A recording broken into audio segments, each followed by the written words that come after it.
আর ওদিকে হাইকোর্টের দ্বারস্থ জাফরাবাদের পরিবার। আমার সঙ্গে অর্ণব রয়েছে হাইকোর্ট চত্বর থেকে। অর্ণব, কি আবেদন করছেন জাফরাবাদের এই পরিবার? তাদের কি আবেদন এবং সেক্ষেত্রে হাইকোর্টে কবে থেকে শুনানি শুরু হবে? দেখো, মুর্শিদাবাদের জাফরাবাদের যে মূল ঘটনা, সেই ঘটনার সঙ্গে আজকে হাইকোর্টে আসা এবং মামলা দায়েরের মধ্যে সেই অর্থে কোনো সাযুজ্য নেই। কারণ মুর্শিদাবাদে ঘটনার পর কলকাতা হাইকোর্টে তারা কি মামলা করবেন, তারা আইনজীবীর সাথে কথা বলবেন কি না করবেন, বা তাদের কোনো ব্যক্তিগত কাজের কারণে তারা সল্টলেকে এসেছিলেন একটি জায়গায়, এবং সল্টলেকের এই সেফ হাউসে থাকার সময়তেই বিধাননগর পূর্ব থানার পুলিশ একাধিক পুলিশকর্মী সেখানে গিয়ে দরজা ভেঙে তাদের সেখান থেকে বার করে নিয়ে যেতে উদ্যত হয়। এই অভিযোগ ছিল পরিবারের, অর্থাৎ এই জাফরাবাদের নিহত হরগোবিন্দ দাস এবং চন্দন দাসের তাদের পরিবার এবং তাদের কচিকাচারা পরিবারে তারাও কিন্তু সেখানে ছিলেন। এই ঘটনাটা কেন বিধাননগর পূর্ব থানার পুলিশ রাতবিরেতে তাদের দরজা ভেঙে ঢোকার চেষ্টা করছে, 40 জন পুলিশকর্মী গিয়ে তাদের সেখান থেকে বার করে আনার চেষ্টা করছে, কোন অপহরণের মামলায় তারা অভিযুক্ত হয়ে গেলেন তারা কোনো কিছুই জানেন না। তাই তারা কলকাতা হাইকোর্টের হস্তক্ষেপ প্রার্থনা করেছেন। বিচারপতি তীর্থঙ্কর ঘোষের দৃষ্টি আকর্ষণ করে জরুরি মামলার অনুমতি চেয়েছেন। বিচারপতি সেই জরুরি মামলার অনুমতি তাদের দিয়েছেন। এবং এক্ষেত্রে আমরা যেটা জানতে পারছি, কেন বিধাননগর পূর্ব থানা এরকম অতি সক্রিয় তাদের যেখানে ছিলেন সল্টলেকের যে ঠিকানায় ছিলেন সেখানে কেন এইভাবে অতি সক্রিয় হয়ে তাদের দরজা ভেঙে তাদেরকে সেখান থেকে বার করার চেষ্টা করছিলেন। এই ঘটনায় কোনো নিরপেক্ষ তদন্তকারী সংস্থা বা কোনো স্পেশাল ইনভেস্টিগেশন টিম তৈরি বা সিবিআইয়ের মতো কোনো তদন্তকারী সংস্থাকে দিয়ে পুরো ঘটনার তদন্ত এবং একই সঙ্গে যাতে পুলিশ তাদের ওপর আর কোনো রকম হ্যারাসমেন্ট এই ধরনের হেনস্থার ঘটনা না ঘটায় সেটাকে সুনিশ্চিত করার আবেদন রেখে এই মামলা তারা দায়ের করেছেন। মঙ্গলবার বিচারপতি ঘোষের বেঞ্চে এই মামলা শুনানি হওয়ার সম্ভাবনা তৈরি হয়েছে। অতনু, ধন্যবাদ। ধন্যবাদ। হাইকোর্টে এসেছি, আমরা বিচার চাই, আমরা সিবিআই তদন্ত চাই, আমরা বিএসএ ক্যাম্প চাই। না, আমরা বিএসএ ক্যাম্প চাই। ওই বাড়িতে সব ভাঙচুর করে ফেলে দিলে আমরাকে দেখে উঠে ও বলছে কি এখানে কিডন্যাপ করে নিয়ে এসেছে। না, আমরাকে কিডন্যাপ করে আসেনি, আমরা নিজের ইচ্ছায় এসেছি।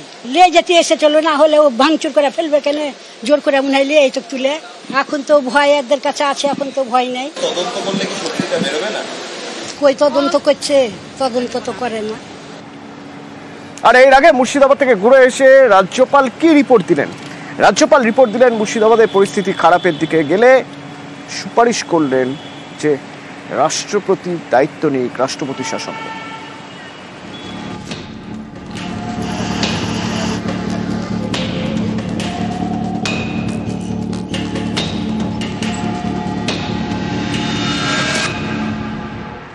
কয়েকদিন আগে অশান্তির আগুন জ্বলে মুর্শিদাবাদে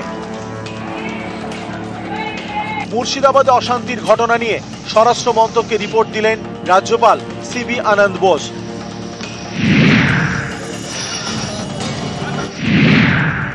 মুর্শিদাবাদের পরিস্থিতি খারাপ হলে 356 ধারা সুপারিশের জারি রাজ্যপালের। কেন্দ্রীয় স্বরাষ্ট্রমন্ত্রীকে পাঠানো রিপোর্টে রাজ্যপাল দাবি করেছেন মুর্শিদাবাদে অশান্তির ঘটনা পূর্ব পরিকল্পিত। এটা স্থানীয় প্রশাসনের ব্যর্থতা। এখনো মুর্শিদাবাদে ভয়ের পরিবেশ রয়েছে। মানুষের আস্থা ফেরাতে এবং পরিস্থিতি নিয়ন্ত্রণে আনতে ব্যবস্থা নিক কেন্দ্র। মুর্শিদাবাদ এবং মালদায় স্থায়ী বিএসএফ ক্যাম্প বসানো হোক। আমি ওয়েলকাম করছি, রেজাল্ট চাই। আমরা রিপোর্ট ভাষণে আর রাজি নই, রেজাল্ট চাই। We want result. গত মাসে ওয়াকফ আইনের প্রতিবাদের নামে মুর্শিদাবাদের তাণ্ডব চলে। লুট, আগুন, মৃত্যু কিছুই বাদ যায়নি। এরপর মুর্শিদাবাদে যান রাজ্যপাল সিভি আনন্দ বোস। এবার তিনি স্বরাষ্ট্র মন্ত্রককে চিঠি দিয়ে রাষ্ট্রপতি শাসনের সুপারিশ করলেন, যা নিয়ে রাজনীতির হাওয়া গরম।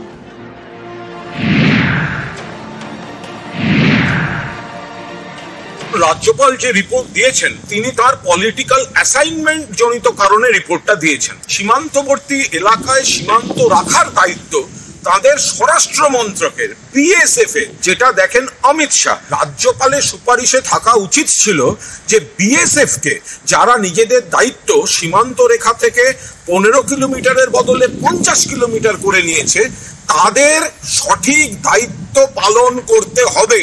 সেই সুপারিশের বদলে বিজেপিকে খুশি করার মতো একটা সুপারিশের ইঙ্গিত কি ইঙ্গিত, যদি কিন্তু এইসব লাগিয়ে এটা একটা রাজনৈতিক পত্র উদ্দেশ্য প্রণোদিত ভাবে লেখা। প্রথমত বলে দিই, বিজেপি প্রথাগত নীতিগতভাবে 356 জারি করে রাজ্য সরকার ভেঙে দেওয়ার নীতিতে বিশ্বাস করে না। বিজেপি জনগণের 356 চায়। জনগণ 26-এ জয় জগন্নাথের নাম নিয়ে বিসর্জন দেবে এবং ওই সমুদ্রে বঙ্গোপসাগরে বিসর্জন দেবে। নিউজ 18 বাংলা। মুখ্যমন্ত্রী মমতা বন্দ্যোপাধ্যায়ের মুর্শিদাবাদ সফর। কিছুক্ষণ আগে ডুমুরজলা হেলিপ্যাড থেকে তিনি বহরমপুরের উদ্দেশ্যে রওনা দিলেন। আগামীকাল তার ঠাসা কর্মসূচি থাকবে, প্রশাসনিক কর্মসূচি থাকবে আগামীকাল। আমার সঙ্গে আবির রয়েছে, সরাসরি একবার কথা বলবো। রাজীব, আবির, প্রশাসনিক দিক থেকে যতটা গুরুত্বপূর্ণ, রাজনৈতিক দিক থেকে ততটাই তাৎপর্যপূর্ণ মুখ্যমন্ত্রী মমতা বন্দ্যোপাধ্যায়ের এই মুর্শিদাবাদ সফর, কিভাবে দেখছো?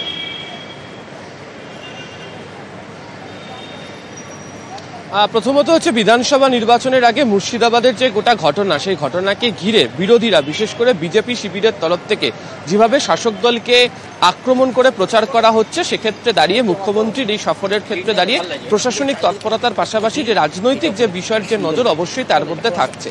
এবং তুমি জানো যে জায়গাগুলিতে বিগত কয়েকদিন ধরে অশান্তি হয়েছিল, মুর্শিদাবাদ, শামসেরগঞ্জ, ধুলিয়ানের যে বিভিন্ন জায়গাতে, সেখানে প্রথম প্রশ্নই ছিল যে জায়গাতে অশান্তি, সেখানে একাধিক শাসক দলের বিধায়ক থেকে শুরু করে সাংসদ এবং যারা পঞ্চায়েত বা জেলা পরিষদের সদস্য তারা থাকেন।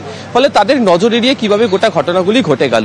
এবং গতকালকেও যে রাজ্যপালের যে রিপোর্ট, সেই রিপোর্ট আসার পর তৃণমূল কংগ্রেস এই গোটা বিষয়টিকে রাজনৈতিক উদ্দেশ্য প্রণোদিত রিপোর্ট হিসাবে তার ব্যাখ্যা দিল বা আক্রমণ শানালো।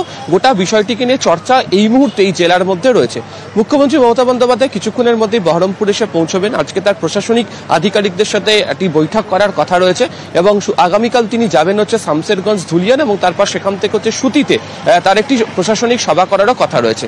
দুটো দিকের ক্ষেত্রে নজর। এক হচ্ছে যে প্রশাসনের তরফ থেকে এই জায়গাগুলোতে শান্তি ফেরানো এবং এই জায়গাগুলোতে যে সমস্ত প্রশাসনিক তৎপরতা গ্রহণ করে কাজ করা হয়েছিল সেটার ফলপ্রসূ বা সেটা কতটা দূর এগিয়েছে সেটিকে দেখে নেওয়া।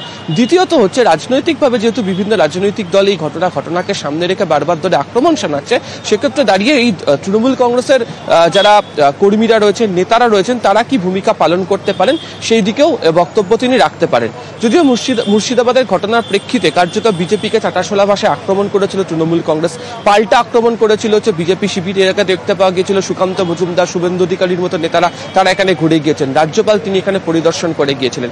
তো মমতা বন্দ্যোপাধ্যায়ের বক্তব্য ছিল যে পরিস্থিতি প্রশাসনের তরফ থেকে শান্ত হবার পরই তিনি সঠিক সময়ে যাবেন এবং সেখানকার বাসিন্দাদের সঙ্গে কথা বলবেন। এক্ষেত্রে দাঁড়িয়ে প্রশাসন তাদের পাশে আসে এবং রাজনৈতিকভাবেও তারা পাশে আছে।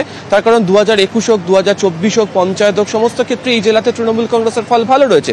ফলে সংখ্যালঘু অধ্যুষিত কার্যত এই জেলাতে প্রশাসনিক তৎপরতার পাশাপাশি রাজনৈতিক দিক থেকেও মমতা বন্দ্যোপাধ্যায়ের এই সফর গুরুত্বপূর্ণ হতে চলেছে। বিশেষ করে তিনি যে শামসেরগঞ্জ, ধুলিয়ানের যে সমস্ত জায়গাতে তিনি যাবেন বলে এখনো পর্যন্ত আমরা জানতে পারছি, সেখানে গিয়ে সাধারণ বাসিন্দাদের সঙ্গে কথা বলে সেই পরিস্থিতির ক্ষেত্রে অনেকটাই রাজনৈতিক আলোচনার কেন্দ্রবিন্দুর জায়গাতে থাকবে। অতনু, ধন্যবাদ আবির। এবং যাওয়ার আগে তিনি সংবাদ মাধ্যমের সামনে তার যে বক্তব্য, সেখানে দুটো বিষয় তুলে ধরলেন। প্রথমত যে প্রশ্ন বারবার বিভিন্ন মহল থেকে তোলার চেষ্টা হচ্ছিল যে কেন এত দেরিতে মুখ্যমন্ত্রী মমতা বন্দ্যোপাধ্যায় মুর্শিদাবাদে যাচ্ছেন, সে প্রশ্নের জবাব যেমন তিনি দিলেন, পাশাপাশি রাজ্যপালের রিপোর্ট প্রসঙ্গ উঠে এলো তার বক্তব্যে। শুনুন। कम्युनल राइट्स को जोड़ सको और स्टेट में किसी को बात करने का मौका नहीं है कि वो लोगों को बात करने नहीं देता। मुर्शिदाबाद में मैं पहले जा सकती थी, लेकिन जब तक हमारा कोई चीज़ अगर कुछ हो, स्टेबिलिटी ना आए, पीस मेंटेन ना हो, तब तक हम लोगों को जाके डिस्टर्ब नहीं करना चाहिए। स्टेबल बहुत दिन से हो गया, लेकिन हमारा जगन्नाथ धाम का प्रोग्राम था, वो बहुत दिन पहले हम अनाउंस किया था, तो वो प्रोग्राम करके तब मैंने आज जा रहा हूँ। Rajyapal is not okay. He is in hospital. Let we pray to God for his speedy recovery.